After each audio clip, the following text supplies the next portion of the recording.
Hey guys, Cam McClellan. Al Lewison. G'day guys. Welcome to today's Wealth WOD workout of the day. So MAP guys, MAP, market area property. We've talked about the market, we found the area. You all know that we're talking about the property still. There's a lot in there when you come to find the right property in the right area. Today, the golden rule of property. We're going to talk about land content. So probably the first book I ever read on property was one of the old Jan Summers ones. That really gave me a good understanding of appreciation of land, so ensuring that you've got a reasonable amount of land because that's what's going to go up in value. The building's only purpose, guys, is to provide rental income to hold the appreciating asset, which is the land. So if we talk assets and liabilities really quickly before Al gets into this, if I think about an investment property and whether it's an asset, yes, it's an asset because overall, but if you've got to break an investment property into two. The land is the appreciating asset and the building is the depreciating asset. So make sure you understand that. So let's talk about where wealth comes from. Wealth comes from land content. So the British royal family, great example, they held a bucket load of land over a long period of time, got rent from everyone and are stupidly wealthy. So let's think about how you as investors can do that. And we should explain, Al and I, while I always sink the boots into apartments for people who are investing in their first time building that initial portfolio, I've got to put a disclaimer, Al and I own a lot of apartments, and that's basically because we build them and at the end of it we'll retain some of our profits and we might keep half a dozen or something like that in each apartment building. So Al can give you a rundown on why it's not a good idea when you're building your initial portfolio to do that. First of all is basically the competition. You can't understand what's around you and what competition's coming in to put more apartments up. But a bit of land content 101, mate. So as Cam said, land appreciates, buildings depreciates. The building effectively, according to the ATO, is worth zero when it's 40 years old. So what happens, you build a brand new building, nice and shiny, wear and tear year after year until eventually it's worth nothing. So there's two reasons that land content is very important, guys. So the first one is just what I said there, the building depreciates. So let me show you an example of an apartment building. So firstly I'll show you a house. One block of land, one house on it. Lots of land content, you own all the land. Let me show you an apartment building.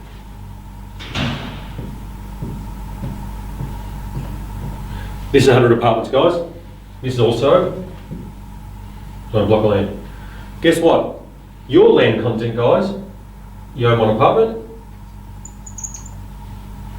you own 1/100th of the land that apartment's on now. So you're saying you've got to divide all the apartments, the amount of apartments, by the land, and that'll tell you how much land you actually own. Effectively, that's your land content. So as Cam said, the purpose of a building is to pay for your land, effectively. That's all it is. You get rent, pay for your land, need a house to do that. Now, in 40 years, guys, what happens?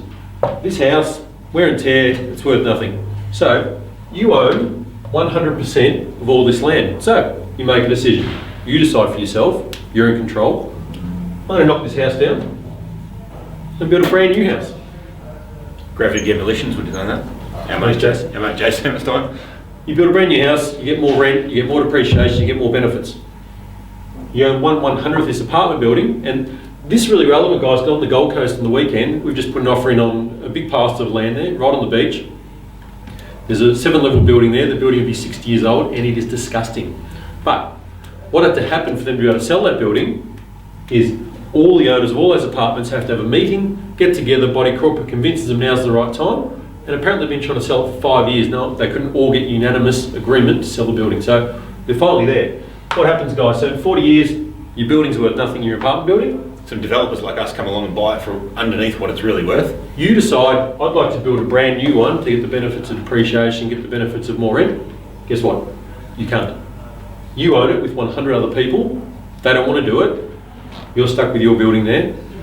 When you sell it, you pay your capital gains tax, you lose out. Where this, instead, you can redraw on it, save the capital gains tax you're paying. So, in terms of supply and demand thing, guys, so scarcity, they're not making any more land, right? So that's where you look for land in areas of demand, in infill areas where there's scarcity. So the scarcity drives the land price up. In an apartment area where the zonings allow for 10, 20, 30, 40 story buildings, they fill up on buildings 10 stories high, they build one next door. So land content is, as I said, goes up. It's also about minimising risk when you're making your investment decision. And this is probably one of the main reasons, aside from what's going to be left in 40 years to hand over to your kids, is the investigation you do when you're choosing your investment property it's easy for you to check out how much available land there is around when you're buying a house land. It's nearly impossible for you to go, unless you do the research into the councils, is if I'm buying an apartment, who's to say there's not another apartment building up next door and one on this side of it, which is adding more supply and dampening the prices. And that's probably one of the reasons that I think it's risky for people to buy apartments. Hopefully that gives you a good understanding of land content. Have a good day, guys.